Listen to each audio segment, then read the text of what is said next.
Hadratin Nabi Mustafa Sayyidina Rasulullah Muhammad ibni Abdullah wa ala alihi wa sahbihi wa man tabi'ahu wa mawalah wa likulli niyatin salihah. Al-Fatihah. A'udzubillahi minasyaitonir rajim. Bismillahirrahmanirrahim. Alhamdulillahirabbil alamin arrahmanir rahim maliki yaumiddin. Iyyaka na'budu wa iyyaka nasta'in ihdinas siratal mustaqim siratal ladzina an'amta 'alaihim ghairil maghdubi 'alaihim waladdallin. Amin.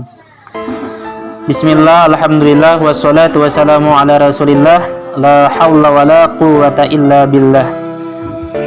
Subhanaka la ilma lana illa ma 'allamtana innaka antal alimul hakim. Rabbi shrah li sadri wa yassir li amri wahlul 'uqdatam min lisani yafqahu qawli, amma ba'du.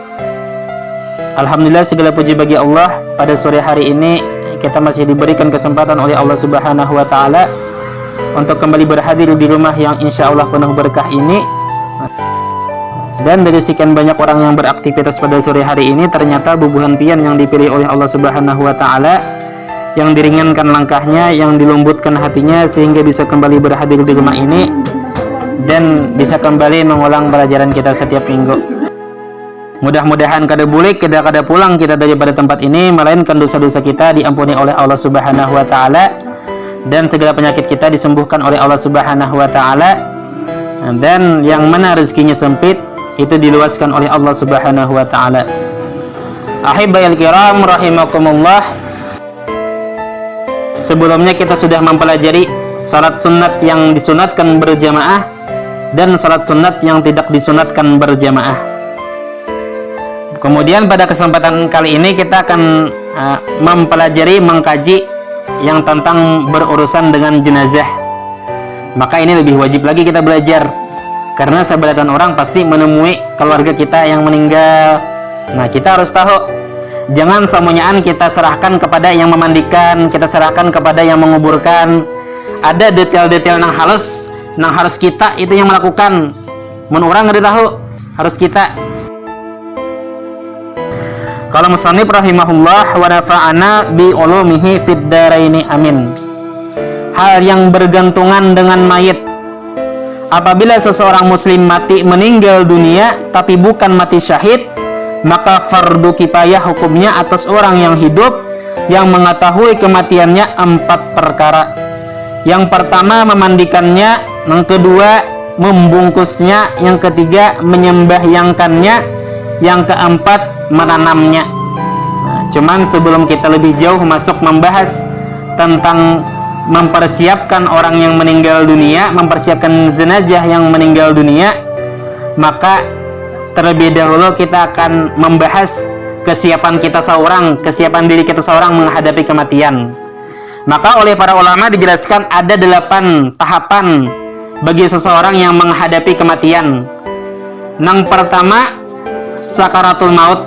Itu sebagian orang akan merasakan yang namanya sakaratul maut. Kemudian alam kubur, sebagian orang pasti menemui alam kubur. Kemudian menunggu kiamat bagi orang yang diam di dalam kuburan. Jadi bayangkan orang yang bahari itu sampai sekarang masih berada di alam kuburan.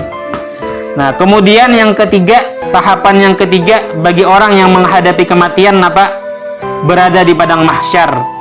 Bahari kiamat kita bangkit kena di padang mahsyar. Dikatakan oleh para ulama kita diam di padang mahsyar itu 50.000 tahun. Nah, kemudian setelah di padang mahsyar, yaumul hisab, kita dihitung amal baik kita, amal jahat kita, mana yang lebih banyak? Apakah amal jahat yang lebih banyak atau amal baik, amal kebaikan? Kemudian setelah yaumul hisab, nah kemudian timbangan amal kita ini ditimbang. Mana yang lebih berat? Apakah amal jahat yang lebih berat atau amal yang baik lebih berat? Nah, setelah itu semua, yang terakhir, kalau kita selamat yang terakhir ini, masuk surga kita. Ini penentu kita apakah kita masuk surga, ahli surga atau ahli neraka. Yaitu kita meniti jembatan titian siratal mustaqim. Ini yang terakhir. Kalau kita selamat daripada tahapan yang ke-8 ini, kita masuk surga. Jadi banyak tahapannya kita nih di hari kiamat, kita meninggal dunia banyak tahapannya. Nah, dan dikatakan jarak tempuh kita menjalani titian siratal mustaqim lebih daripada 15.000 tahun berjalan kaki. Nabi meninggal kada sawat belum 2000 tahun kada sawat belum. Nah, menjalani titian Siratal Mustaqim itu dikatakan sebagian ulama lebih daripada 15.000 tahun. Nah, jadi perlu sekali kita menyiapkan bekal-bekal menghadapi 8 tahapan ini, karena bekal untuk di padang mahsyar lain bekal untuk menghadapi sakaratul maut. Bekal untuk menghadapi di alam kubur lain bekal untuk menghadapi titian Siratal Mustaqim. Itu ada persiapan-persiapan tersendiri. Makanya sepenting kita nih mempelajari persiapan bekal kita menghadapi kematian. Nah, jadi yang pertama dulu kita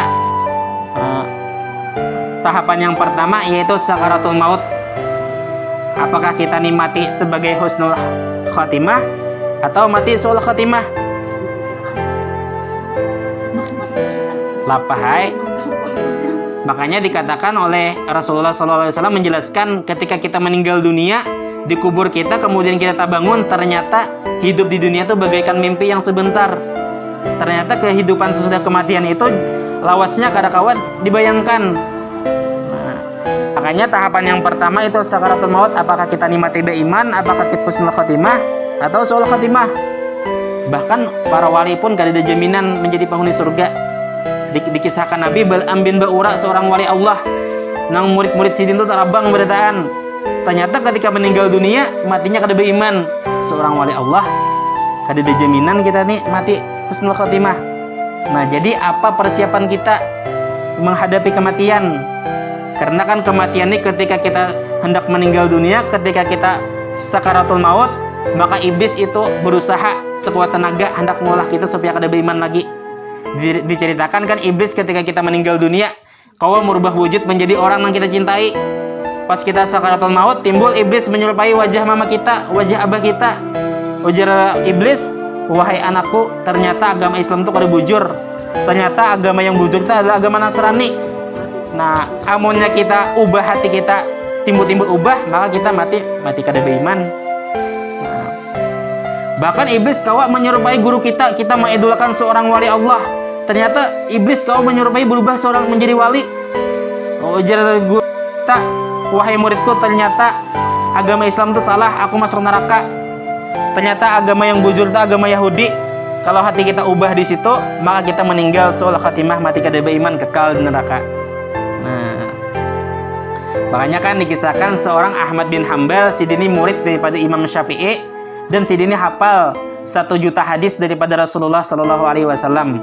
Bayangkan 1 juta hadis daripada Rasulullah Sallallahu Alaihi Wasallam. Cuman ketika sidini meninggal dunia, anak sidin yang bernama Abdullah itu mentalkinkan sidin.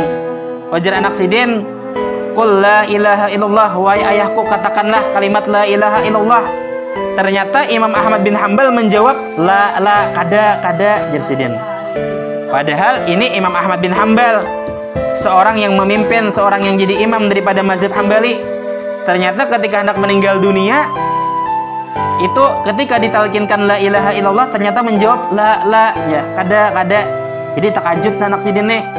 Kemudian kembali pulang ditalkinkan qul la ilaha illallah, wahai ayahku katakanlah la ilaha illallah. Ternyata Imam Ahmad bin Hambal tetap menjawab dengan jawaban yang sama, kada ujar Imam Ahmad. Cuman ketika sidin siuman sejenak daripada sakaratul mautnya, anak bertakon, jerna anak, ma hadzal taqul, wahai ayahku, kenapa pian mengatakan tadi ketika ulun menalkin pian menjawab dengan kalimat kada. Ujar nang abah, Imam Ahmad bin Hambal mengatakan, wahai anakku, aku mengatakan yang demikian itu bukan kepada engkau, tetapi aku mengatakan yang demikian itu kepada iblis yang ada di sisiku. Ternyata sekelas Imam Ahmad bin Hambal masih digoda oleh iblis. Bayangkan kita orang biasa kayak Pak, nak ada hafal hadis sama sekali. Imam Ahmad bin Hambal hafal 1 juta hadis, bukan ratusan ribu lagi, 1 juta hadis. Ternyata masih digoda oleh iblis. Ujar Ahmad bin Hambal, iblis datang kepadaku sambil menggigit jarinya. Ujar iblis dengan wajah penyesalan, ujar iblis, wahai Ahmad bin Hambal, engkau telah selamat daripada godaanku. Ternyata iblis ini menggoda Imam Ahmad, tidak berhasil. Akhirnya iblis berkata, wahai Ahmad, engkau telah selamat daripada godaanku. Ujar Ahmad bin Hambal menjawab, kada ikam masih menggoda aku ini. ternyata iblis hendak menggoda Imam Ahmad, hendak maulah Imam Ahmad supaya timbul ujub di hatinya, sehingga ketika Imam Ahmad meninggal dunia, hilang tahapusan sudah amal ibadah Imam Ahmad. Amunnya ya iblis ikam sudah selamat daripada godaanku, Imam Ahmad langsung rasa harat. Nah, timbul ujub di hatinya. Nah, itu Imam Ahmad, seluruh amal ibadah Imam Ahmad tahapus berataan. Nggih. Nah, itu makanya kita tuh disuruh keluarga kita atau kita yang hadir melihat orang sakaratul maut, kita suruh talkinkan la ilaha illallah. Nah, jangan menangis suara, menangis kuitan sakaratul maut. Keman kada mentalkinkan la ilaha illallah kada ada gunanya air mata. Nah, dan kita tuh disuruh membacakan Yasin. Membacakan Yasin ketika orang sakaratul maut, karena itu sangat memudahkan orang yang sakaratul maut, meringankan rasa sakit sakaratul maut. Karena Nabi mengisahkan kan, orang yang sakaratul maut itu bagaikan kambing dikuliti hidup rasa sakitnya. Makanya penting bagi orang yang keluarga kita, anak kita yang hadir di situ membacakan surah Yasin kepada kita yang sakaratul maut. Nah, karena ujar Nabi mengatakan, qala ikra'u ala mautikum Yasin. Jadi Nabi bacakanlah atas orang-orang yang hendak meninggal di antara kalian surah Yasin. Karena roh tuh katuju lan surah Yasin. Nah, itu kalau menghadapi kematian surah Yasin udah pakai. Tabarak ada pakai belum? Nah, itu menghadapi kematian. Jangan menangis suara anak, menggaung anak menangis, menalkin kada, membacakan Yasin kada. Nggih. Jadi ketika ada di rumah sakit ulun tetamu nang kuitan hingak-hingak sudah, nah anak menangis bisikan bagi telinga kanan la ilaha illallah, zina anak yang lain membacakan Yasin. Nah, bagus benar kayak itu. Jangan menangis suara, kada ada gunanya. Nah, jadi apa persiapan kita itu kan bagi yang hidup membacakan surah Yasin lawan mentalkinkan la ilaha illallah. Maka apa persiapan diri kita sendiri untuk menghadapi kematian? Jadi yang pertama, persiapan kita menghadapi kematian sakaratul maut, kita memperbanyak zikir la ilaha illallah. Berapakah banyaknya? Asal kita kawa istiqamah, misalnya sehari 100 kali, misalnya sehari 1000 kali. Nah, cari uang jumlah yang kita tuh kawa istiqamah membaca zikir la ilaha illallah. Nggih, nah waktu hidup, nggih, kita waktu hidup kita baca zikir, memperbanyak la ilaha illallah. Ujar Nabi, akhbarani Jibril anna la ilaha illallah unsul muslimin indal mautih. Karena Rasulullah Shallallahu Alaihi Wasallam bersabda, Jibril menghabarkan kepadaku, ujar Nabi, ujar Jibril bahwasanya kalimat la ilaha illallah itu menjadi kawan ketika kita hendak meninggal dunia. Nah, jadi penting kita tuh memperbanyak zikir la ilaha illallah. Cuman mun kita sambil melihat TV, sambil melamun, jangan membaca la ilaha illallah, baca salawat aja. Nah, jadi zikir la ilaha illallah itu harus kita hadirkan di hati. Nggih. Masih 100-nya sekali, cuman kita harus hadir ke 100-nya.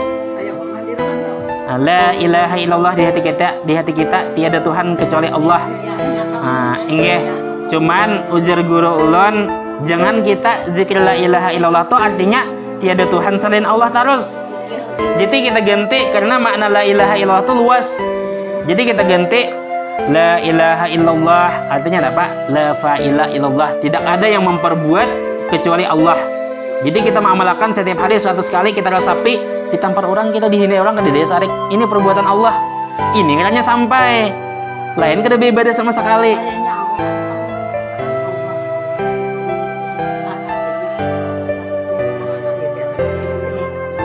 Ulama mengajarkan kita antara 3. Yang pertama kan la fa'ila illallah, kemudian yang paling harat la mawujud illallah, tidak ada yang ada sebenarnya di dunia ini kecuali Allah. Nah, yang kedua ulun kada ingat.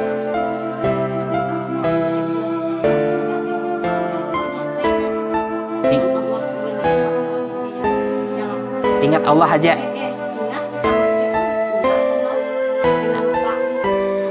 Bagus, cuman yang ulun dilajari itu kita membaca la ilaha illallah itu ada 3 makna. Yang pertama la ma'buda siwahu illallah, tidak ada yang disembah dengan sebenarnya kecuali Allah. Yang kedua la fa'ila illallah, tidak ada yang memperbuat kecuali Allah. Yang ketiga, la mawujud illallah. Sebenarnya di dunia ini tidak yang ada kecuali Allah. Jadi kita terserah memilih makna yang tiga nih yang mana. Nggih, itu yang dilajari Allah enggak itu. Nggih. Misalnya kita la ilaha illallah dalam hati kita, la fa'ila illallah dalam hati kita, tidak ada yang memperbuat sesuatu kecuali Allah. Nah, la ilaha illallah sambil melamun itu kurang manfaat. Itu kurang manfaat.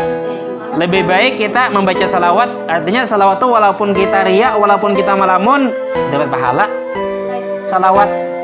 Okay. Cuman kalau kita membaca zikir la ilaha illallah hati hadir, itu lebih besar pahalanya daripada salawat. Nah, karena kenapa ujar Nabi Abdul zikri fa'alam annahu la ilaha illallah. Sepaling Abdul zikir itu la ilaha illallah. Nah, cuman kalau kita melamun, kita main TV itu banyak salawat aja. Yeah. Sallallahu ala Muhammad, itu paling ringkas sudah. Sallallahu ala Muhammad. Nah, itu bagus. Allahumma sholli ala Muhammad. Itu panjang sedikit. Nggih. Terserah aja, kalau yang bagus itu kan banyak salawat yang bagus. Yang paling bagus kan salawatnya ada salawat napa ngarannya? Salawat Nuril Anwar. Ada salawat napa? Banyak salawat yang dikarang oleh para ulama. Cuman yang paling bagus, yang paling abdal salawat yang diajarkan Nabi. Napa? Allahumma sholli ala Sayyidina Muhammad. Ibrahimiyah umat kita, umat atahiyatul dah. Atahiyatul dah. Allahumma sholli ala Sayyidina Muhammad wa ala ali Sayyidina Muhammad kama shallaita ala Sayyidina Ibrahim. Itu paling abdal salawat sudah. Kita amalkan gitu. Harat pada salawat Nuril Anwar, harat pada salawat apa misalnya, nah kita amalannya kayak ini, japadilahnya kayak ini, kalah dapatnya salawat Ibrahimiyah. Nah, jadi kita bekal pertama kita menghadapi sakaratul maut, kita memperbanyak zikir la ilaha illallah. Makanya kita harus ada wiridan sehari membaca, kita hadirkan hati kita. Yang kedua pulang. Nah, persiapan kita menghadapi sakaratul maut, napa? Memperbanyak doa yang diajarkan Nabi, di antaranya Allahumma a'inni 'alal maut wa hawwinhu 'alayya. Ya Allah, tolonglah aku atas sakaratul maut dan ringankan sakaratul maut kepadaku. Kita perbanyak itu doanya. Allahumma a'inni 'alal maut wa hawwinhu 'alayya. Allahumma a'inni 'alal maut wa hawwinhu 'alayya. Ya Allah, tolongi aku menghadapi sakaratul maut dan ringankan sakaratul maut kepadaku. Nah, itu perbanyak berapakah jumlahnya? Bisa kita takutan benar sakaratul maut, banyakin baca 1000 kali sehari. Mun biar takutan aja sehari sekali, ayo sudah cukup sudah. Mun biar takutan asal dibaca. Nah, karena Abu Darda mengatakan tanda orang nih husnul khatimah, ini tuh takutan mati sul khatimah. Lawan tanda orang nih su'ul khatimah, mati yang kada baik, ini tuh merasa aman daripada sul khatimah, merasa mati beriman aja. Bapak,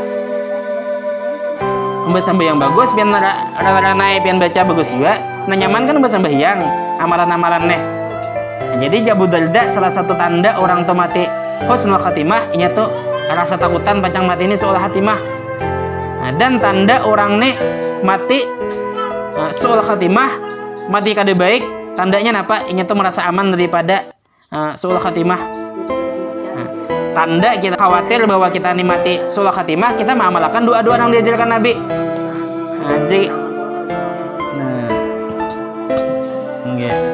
Jadi itu diantara persiapan kita menghadapi kematian, menghadapi tahapan pertama yaitu sakaratul maut.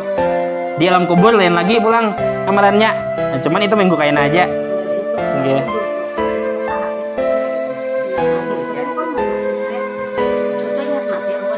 Ada itu doa supaya kita nih dimudahkan sakaratul maut.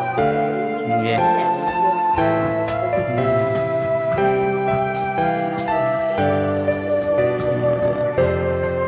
Kita akan jelaskan itu. Okay.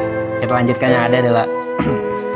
Nah, kemudian kita lanjutkan tadi, apabila seseorang itu muslim mati meninggal dunia tapi bukan mati syahid. Mati syahid itu kayak apa? Siapa tahu mati syahid? Nah, Mati syahid itu orang yang meninggal dunia ketika berperang melawan orang kafir dengan niat li'a'la kalimatillah, meninggikan kalimat Allah, nama Allah. Nah, meninggal dunia, maka itu dinamakan mati syahid. Jadi kada usah dimandikan, kada usah dikapani, kada usah disembahyangi, langsung dikuburkan dengan baju-baju perangnya. Jadi Nabi mengatakan keutamaan daripada orang yang mati syahid. Napa? Ujar Nabi, kalau Rasulullah sallallahu alaihi wasallam yughfaru li syahidi kulli dzunubin illa dain. Ujar Nabi, orang yang mati syahid itu diampuni mereka seluruh dosanya kecuali hutang. Jadi seluruh dosa orang yang mati syahid itu diampuni oleh Allah Ta'ala. Nah, kemudian mulang keutamaan daripada mati syahid itu la yujaru min adzabil qabri. Ini tuh kada dikenakan dengan azab kubur, kada disiksa di kubur orang yang mati syahid. Nah, kemudian lagi orang yang mati syahid itu apa? Wa ya'manu min qabr min fazaul akbar. Dia tuh merasa aman daripada dibangkitkan di padang mahsyar. Makanya di huru hara di padang mahsyar itu saking menakutkannya, ada orang yang berkata, ya Allah keluarkan ulun di padang mahsyar, orang marah masuk neraka ada bapak. Saking menakutkannya padang mahsyar. Cuman orang yang mati syahid, inya merasa aman, inya tentram ketika dibangkitkan di padang mahsyar. Dan keutamaan orang yang mati syahid, wa yashfa'u bi sab'ina insana qaribihi. Dia tuh bisa memberi syafaat kepada 70 keluarganya. Beruntung benar misalnya kita ada bisa keluarga yang mati syahid, maka inya kawa memberikan 70 syafaat kepada keluarganya. Nah, makanya ada istilah kalam hikmah mengatakan, nah, iskariman au syahidan, hiduplah kalian tuh menjadi orang mulia atau mati syahid, dua aja pilih, hidup mulia atau mati syahid. Nah, makanya kan para sahabat dahulu tuh bukan hanya berani mati, bahkan para sahabat ini lebih dahsyat lagi, berebut mati para sahabat.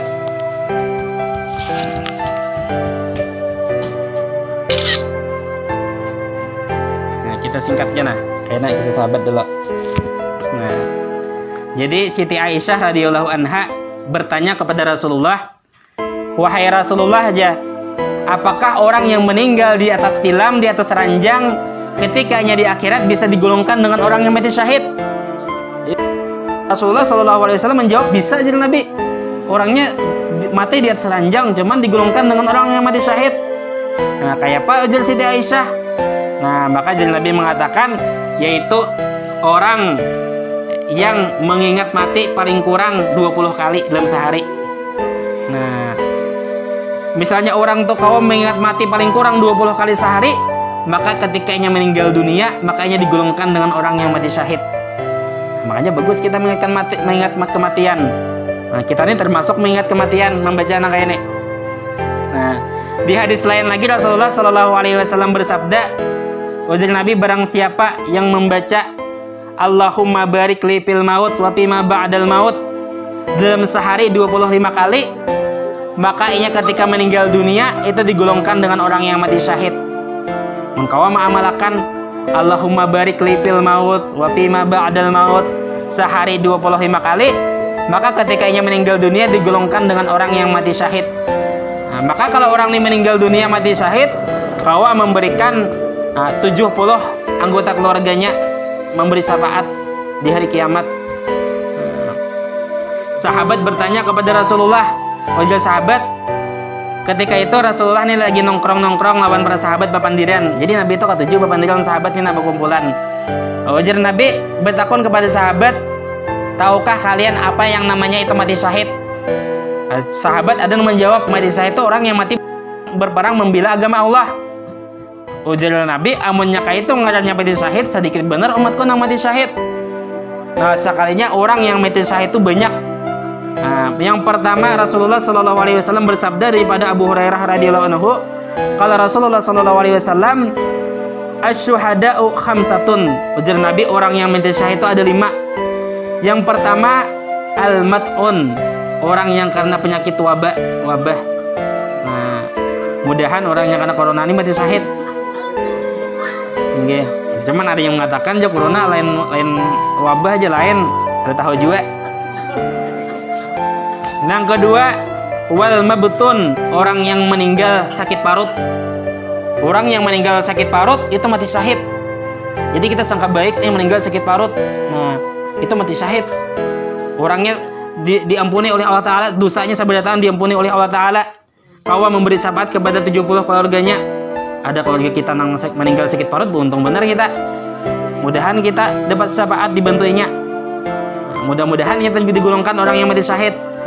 Nah, ulama mengatakan, mentafsirkan hadis ini, ujar ulama, al-mabtuni orang yang sakit parut diare.